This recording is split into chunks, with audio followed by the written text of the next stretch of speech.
Just ahead on CTV News, a local leader dies. Anytime we're losing someone who's got a lot of history, we lose a piece of that history. Plus, plastic bags are now banned in the county. Are you ready? And the Terps win big. Those stories and more up next on CTV News.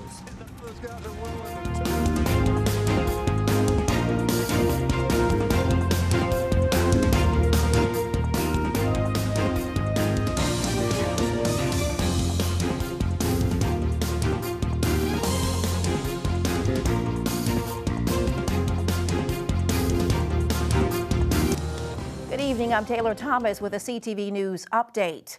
A longtime Prince George's lawmaker passes away over the weekend. Former State Senator Doug Peters died Saturday after suffering complications from multiple myeloma, a rare blood cancer. Peters spent 4 terms in the Senate, starting in 2006 and resigning in 2021 to serve on the Board of Regents at the University System of Maryland. In a statement, his family said they are utterly bereft, but take solace in knowing the tremendous impact he had on the community. Council Chair Jolene Ivey worked with Peters during his time in the Maryland legislature. And to have the media, even after he left office in 2021, I think he joined the Board of Regents for the University of Maryland system. He still stayed involved in the community. He still talked to politicians and other people and remained engaged. So I saw him a bunch of times since then, and he always had his fingers in every pot, so to speak, and we need people like that. So to lose him really at the prime of his life, it's hurtful to his family, number one, but to all of us. Peters began his political career in 1998, serving 1 term on the Bowie City Council. He then served on the Prince George's Council from 2002 to 2006 before being elected to the Senate. Peters is survived by his wife, 6 children, and 3 grandchildren. Just 1 hour after ringing in the new year, a Maryland woman became D.C.'s first homicide of 2024. 18-year-old Ashley Hines of Clinton was found suffering from gunshot wounds in a hotel room at the Embassy Suites in Friendship Heights. She was there celebrating the new year with a group of people before one person was asked to leave the party and fired shots into the room. Hines later died at the scene. Police are looking for this suspect, described as 5'6" man in black clothing and a black ski mask, last seen leaving location on foot. They're also looking for the other party attendees that left before police arrived. Anyone with information is asked to contact police at 202-727-9099 or text the department tip line at 50411. A man was struck and killed by a hit-and-run driver near the intersection of Landover Road and Neighbor Lane last night. Authorities say an unidentified man was found unresponsive in the roadway and was pronounced dead on the scene. Officers say the driver of the vehicle involved in the crash fled the scene, and the search for the driver and the investigation into how the man was hit is ongoing. Anyone with information on the case is asked to call police at 301-731-4422. It's official, plastic bags are now banned in Prince George's County. The law took effect yesterday, prohibiting retail establishments, grocery stores, and restaurants from providing plastic carry-out bags to shoppers. There are a few exceptions, such as plastic bags used to wrap flowers or bulk items. Paper bags can be bought for 10 cents or reusable bags can be provided. CTV asked residents their thoughts about the Better Bag bill just prior to the law taking effect. It's so funny because normally with other counties and things like that have it, I completely avoid it. I know in other states or countries you have to pay for the plastic bags, so I'll probably be using my own bags then. For the environment, I think it's good, but it's just going to be up to us to remember to bring it, or we're going to be forever buying a whole bunch of reusable bags, and it's going to be like a whole pile in your house. There's an awful lot of plastic in that store without being on the bags. There's plastic bottles, there's plastic containers, plastic everywhere. I believe in the recycle system, so I already knew it was going to be starting, so I already had started buying reusable bags. So I think it's a good idea for the environment. The county will provide a limited amount of free reusable bags. Meantime, retail establishments violating the new law face a civil penalty of up to $500 during the first 90 days. The county will provide a grace period to businesses before imposing the penalties. Meantime, the new state minimum wage also went into effect yesterday. All companies in Maryland now must pay their employees at least $15 an hour. Legislation signed last year made the pay raise come sooner than the original plan, which would have had the change go into effect in 2025. The bill does not affect tipped workers who will continue to earn $3.63 an hour if they earn more than $30 a month in tips. A suspect has been identified and charged for the carjacking of an off-duty Prince George's police officer in Oxon Hill last Thursday. The suspect is 19-year-old Anthony Stewart of D.C. Police say last week the officer's family was forced out of their personal vehicle by two suspects on Oxon Hill Road. The officer discharged his department-issued weapon, but no one was injured in the incident. Stewart faces charges of carjacking, robbery, theft, and additional charges. He was taken into custody in D.C. and is awaiting extradition to Prince George's County. Detectives are still looking for the second suspect in the case. You're watching CTV News. I'm Taylor Thomas. Coming up, how you can follow through on your New Year's resolutions. Stay tuned. We'll be back in a moment. You've been diagnosed with type 2 diabetes. You have to carefully monitor your health for the rest of your life, and you have an increased risk of developing cardiovascular disease. Cut. Type 2, take 2. Action. You've been diagnosed with a new purpose: to fight for the amazing life you made for yourself, to look that risk of heart disease square in the face and say, no, not me. You've been given a new opportunity to live. Get started at NoDiabetesByHeart.org.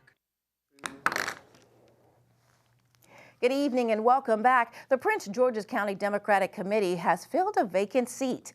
Denise Roberts was selected last Thursday to fill a seat in the House of Delegates previously held by State Senator Nick Charles. Roberts highlighted her advocacy for small businesses and experience as vice president of a parent-teacher-student organization.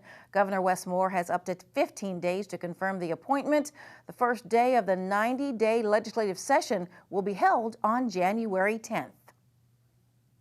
There are some good news for some property owners in Prince George's County. The Maryland Department of Assessments and Taxations has announced an increase in property values for Group 3 commercial and residential owners of 23% for 2024. The increase is a jump from an overall statewide increase of 21% from 2023. Notices to Group 3 property owners were sent out on December 28th. There is a homeowner's tax credit and homestead tax credit that cap taxable amounts for those who qualify. You can find the link at the Maryland Department of Assessments and Taxation. The New Year's is upon us, and for many, it's a chance to get off to a new start. For some, it may be exercising. For others, it could be going on a diet. Byron Scott offers tips on how you can keep to your resolution. Making New Year's resolutions is the easy part. I plan to maybe get a new house, pay off bills. It's to try to study more for school. What are your resolutions? Be around next year this time. But sticking with them can be difficult. You just get really excited. The New Year's here, new things, new beginnings, and everything's going good. And all of a sudden, you kind of just get comfortable, complacent, and you just fall down on the job. And I want people to look at it more as an opportunity to make that positive change in your life. And that's where psychologist Chandria Jackson Saunders comes in. She says making resolutions is healthy and important. That we are always seeking to be better, to do better. We want more. And I believe that we are always searching for a restart. This is retired school teacher Jane Jones. My mission this year is I want to serve the homeless, people who are in need, in my community. Jackson Saunders uses the acronym SMART as a guide when making resolutions. S for specific goals, M for measurable goals, A for achievable goals, R for goals relevant to you, and T for time-related short-term goals. My whole goal is to stay healthy, stay safe. Jackson Saunders says making resolutions can also point out when professional help is needed. For example, if you vow to stop consuming alcohol but can't. When you need help outside of family and friends and your general network of support, to recognize that it's okay to seek that professional support. She says try to avoid goals that are spread out too far. And when we start January 1, saying what we're going to do by December 31st, the time frame is too long. We want to set things that are measurable and specific and time related so that you're able to check in with yourself to see how you're doing. And what is your New Year's resolution? Just to be good in basketball. Happy New Year. Byron Scott, CTV News. And Oxon Hill family rings in the new year with the birth of their baby girl. She's the first baby of the year to be delivered at Adventist White Oak Medical Center. She was born weighing 4 pounds, 11 ounces at 12:37 a.m. on January 1st. Both mom and baby are happy and healthy. As the hospital's first baby of 2024, she and her parents received a special gift from the hospital, a large basket filled with toys and baby essentials. Speaking of new babies, the FDA announced over the weekend that more than 600,000 cans of baby formula are being recalled. The maker of Enfamil and Nutrimogen are voluntarily recalling cans of Nutrimogen hypoallergenic infant formula powder, a specialty formula given to infants with cow milk allergies. The 21.6 and 19.8 ounce cans are being pulled off shelves due to possible bacteria contamination. However, liquid formulas are not impacted.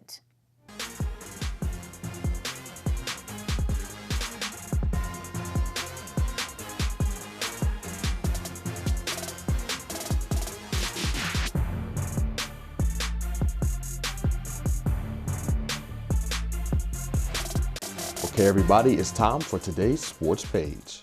Two aspects that can be very important to a team being able to contend is chemistry and culture. How a team gels with one another, as well as the blueprint to how they should play, can be the difference between having a losing record and winning a championship. And the Largo High School boys basketball squad prides themselves on having great chemistry and a winning culture. Mainly just with the chemistry and the culture that we have established over the years here at Largo. So getting those guys acclimated to that, and the other stuff on the court takes care of itself. But we're going to make sure they understand how we do things, the way we do them, and why we do them the way we do them. And they're starting to figure that out. So we're making progress on the court because of the things we're doing off the court. But in order to build that chemistry and establish a culture, it takes leadership from not only the coach, but from the players as well. And Lions small forward Cam Ward believes the team's lack of that cost them in the state championship game last year. I think the biggest thing was leadership. I think that's what we kind of lacked last year. So with coming from that state championship game, I think this year that was more of what I wanted to improve on. I can see that we all have that same idea of what we want to do. Ward also touched on the leadership role that he's adopted this season. I feel like that has become my role to just help these guys, and I feel like I feel like that's what it's been. These guys have definitely learned more in a short period of time than some would know. So the fact that we're in season now and we just continue to amaze people. So. Good luck to the Lions in their quest to get back to the big game. And that is your sports page. Simon Buggs, CTV Sports. That wraps up our first CTV News Update of 2024. Join us again tomorrow at 4:30 p.m. I'm Taylor Thomas. Good night.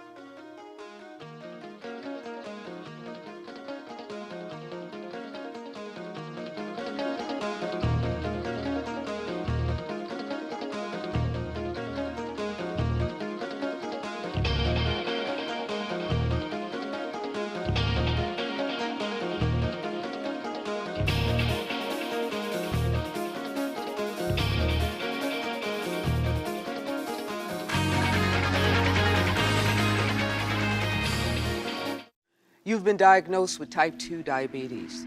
You have to carefully monitor your health for the rest of your life, and you have an increased risk of developing cardiovascular disease. Cut. Type 2, take 2.